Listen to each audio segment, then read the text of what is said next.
பிரியமானவர்களே, இயேசு கிறிஸ்துவின் நாமத்தில் உங்களுக்கு என் அன்பின் வாழ்த்துக்கள். எப்படி இருக்கீங்க? நல்லா இருக்கீங்களா? ஆண்டவர்களை மன மகிழ்ச்சியா இருக்கிறீங்களா? ஆசீர்வாதமா இருக்கீங்களா? ஆண்டவர் நம்மளை ஆசீர்வதிக்கிறவர். உங்களுடைய வாழ்க்கையில் ஆசீர்வதிச்சிருக்கிறார்ல.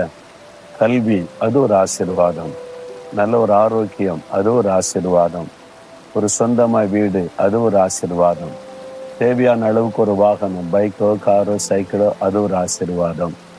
பிள்ளைகள், அது ஒரு பெரிய ஆசீர்வாதம். பிள்ளைகளுக்கு ஒரு நல்ல வாழ்க்கை அமைஞ்சிருக்கு, அது ஒரு ஆசீர்வாதம். பல ஆசீர்வாதம் மனிதனுக்கு தேவை வாழ்நாள்ல.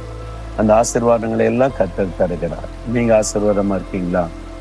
ஆசீர்வாதம் வந்துச்சு. ஒரு காலத்துல ஆசீர்வாதமா இருந்தோம், இப்ப எல்லாம் போச்சே, இப்ப எல்லாத்தையும் இழந்துட்டோமே. ஒரு காலத்துல நல்ல ஆசீர்வாதமா சந்தோஷமா இருந்தோம், இப்ப எல்லாம் போச்சே அப்படின்ற நிலைமையில இருக்கிறீங்களா? இந்த ஆசீர்வாதம் இருந்துச்சு, இப்ப இல்லை. இந்த ஆசீர்வாதத்துல மகிழ்ந்து இருந்தோம், இப்ப அது இல்லை. அது மாதிரி சூழ்நிலையில இருக்கிறீங்களா? உங்க ஆசீர்வாதம் உங்களுடைய வாழ்க்கையில நிலைத்திருக்கணும், தங்கணுமான என்ன செய்யணும்? ஆண்டவர் சொல்றார். நீதிமொழிகள் 10வது அதிகாரம் 6வது வசனம், நீதிமானுடைய சிரசின் மேல் ஆசீர்வாதங்கள் தங்கும். அதான் தங்கி இருக்கிறது.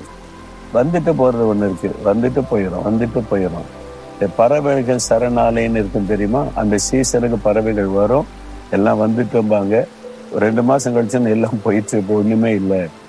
அந்த மாதிரி வரும் போகும். ஆசீர்வாதம் வருது போயிருது. அப்படி கஷ்டப்படுறீங்களா? நிறைய ஆசீர்வாதம் இருக்க மாட்டேங்குது. அந்த ஆண்டவர் சொல்றாரு, உங்க தலையில ஆசீர்வாதம் தங்கும், நிலைத்திருக்கும் அப்படின்னு ஆண்டவர் சொல்றாரு. அப்போ சந்ததி ஆசீர்வதிப்பன்றார். அப்ப ஆசீர்வாதம் ஏன் தங்க மாட்டேங்குது? தங்கறதுக்கு என்ன செய்யணும்? ஆண்டவரே சொல்றாரு, நீதிமானுடைய சிரசின் மேல் ஆசீர்வாதம் தங்கும். அப்ப நீங்க நீதிமானா இருக்கணும். இருந்தீங்கன்னா ஆசீர்வாதம் நிலையா தங்கி இருக்கும். யார் நீதிமான்கள் அப்படின்னு கேட்டா, முதலாவது இயேசு கிறிஸ்துவின் ரத்தத்தினால் கழுவப்பட்டு பாவ மன்னிப்பை பெற்றவர்கள் நீதிமான்கள்.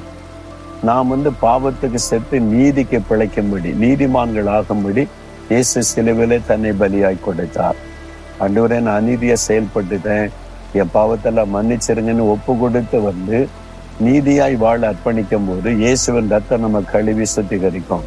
அப்ப நம்ம நீதிமான்கள். ஆண்டவரே, என்னை நீதிமான் ஆக்கினதற்காய் ஸ்தோத்திரம்.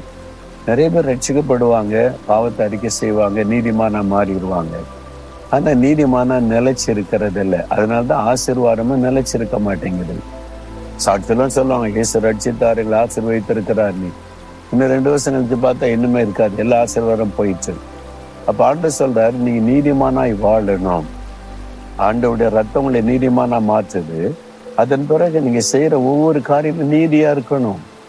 உங்க அநீதியா செயல்பட்டு ஜெபம் பண்ணி கொண்டிருக்க கூடாது. உங்களுடைய செயல்கள் நீதி உள்ளதா இருக்கணும். அது வேற வசனத்தின்படி இருக்கணும். அதான் நீதி. வசனத்தின்படி உங்களுடைய வாழ்க்கை இருக்கணும். நீங்க பிசினஸ் செய்தா கூட அநீதியான பிசினஸ் பண்ணக்கூடாது, அநியாய லாபம் வைக்க கூடாது. அதுல உங்களுடைய பிசினஸ்ல உண்மை இல்லாம இருக்கக்கூடாது. வசனத்தின்படி நேர்மையா நீதியா இருந்தா அந்த ஆசீர்வாதம் தங்கும். அது தேவ சித்தத்தின்படியே நீங்க எல்லாவற்றையும் செய்யணும் ஆண்டவர் எதிர்பார்க்கிறார். உங்க விருப்பப்படி, உங்க இஷ்டப்படி நீங்களே பிளான் பண்ணி செஞ்சீங்கன்னா ஆண்டவர் ஒதுங்கின்னு இருப்பார். அதனால்தான் நிறைய பேர் இழந்து போக காரணம். அப்ப நீங்க ஒவ்வொன்றுக்கும் ஆண்டவர்கிட்ட ஆலோசனை கேட்கணும், கர்த்தர் சொல்லுகிறபடி செய்யணும், அவருக்கு சித்தமானபடி செய்யணும். எல்லாரும் பிசினஸ் நேக், பிசினஸ்னுடைய திறமை அப்படின்னு கலப்படம் பண்றது, கள்ளத்தனம் பண்றது, ஏமாத்துறது, அது மாதிரி நீதியா இருக்கணும். நீதி உங்களுடைய லைஃப்ல நீதி வெளிப்படணும். வேலையில நீதி, நேர்மையா வேலை செய்யணும். லஞ்சம் வாங்குறவங்களா இருக்கக்கூடாது. பணத்துக்காக நீதியை புரட்டுறவங்களா இருக்கக்கூடாது. காசுக்காக கள்ளனை நல்லவனும் நல்லவனை கள்ளனும் ஆக்கக்கூடாது. அப்ப நீங்க வேலை செய்யற இடத்துல அதிகாரியா இருக்கிறீங்கன்னா அதுல உண்மையா இருக்கணும், நீதியா செயல்படணும். உங்களுக்கு சம்பளம் கொடுக்கிற நிர்வாகத்துக்கு நீதியோட நீங்க செயல்படணும், உண்மையா இருக்கணும். அது மாதிரி நம்முடைய லைஃப்ல, குடும்பத்துல, உங்களுடைய ஊழியத்துல அந்நிய பாஷை பேசிக்கிட்டு அபிஷேகம் பெற்று நிரம்பிக்கிட்டு இஷ்டப்படி நடக்கலான்னு செய்யக்கூடாது. தேவன் கவனித்து கொண்டே இருக்கிற செயல் நீதியா இருக்குதா அப்படின்னு சொல்லி கர்த்தர் கவனிப்பார். அப்போ நம்ம நீதிமானாய் வாழணும்.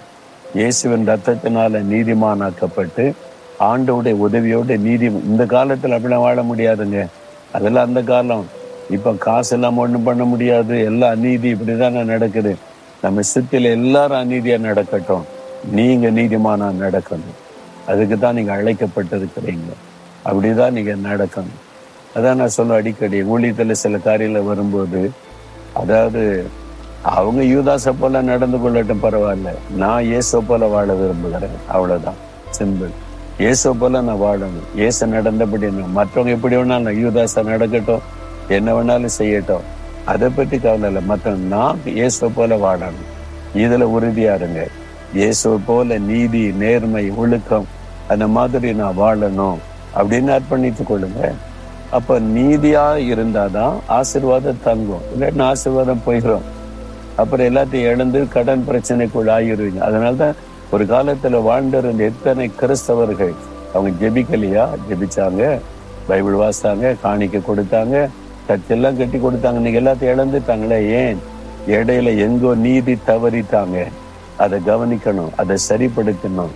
அப்ப ஆண்டவர் விரும்புகிறதை விட்டு மாம்சத்துல வழி விலகிட்டாங்க, சொந்தமா காரியத்தை செஞ்சுட்டாங்க. அந்த அநீதி தான் எல்லாத்தையும் இழக்க பண்ணி விட்டாரு. அப்ப ஆசீர்வாதம் தங்கணுமானா நீதிமானா இருக்கணும். இன்னைக்கு ஒப்பு கொடுக்குறீங்களா? எங்க தப்புன்னு தெரிஞ்சிட்டுல ஒப்பு கொடுங்க. ஆண்டவரே, உம்முடைய ரத்தத்தினால என்னை கழுவி நீதிமானாக்கும். நான் நீதியாய் வாழ்வதற்கு என்னை அர்ப்பணிக்கிறேன். நீதிமானுடைய சிரசின் மேல் ஆசீர்வாதம் தங்கும்னு சொன்னீங்க. நான் அப்படிப்பட்ட ஒரு வாழ்க்கை வாழ என்னை ஒப்பு கொடுக்கிறேன். என் மீது உம்முடைய ஆசீர்வாதம் தங்கும், நிலைத்திருக்கும். யாரும் அதை எடுக்க முடியாது. நான் அதை இழக்க மாட்டேன் என்பதை விசுவாசிக்கிறேன்.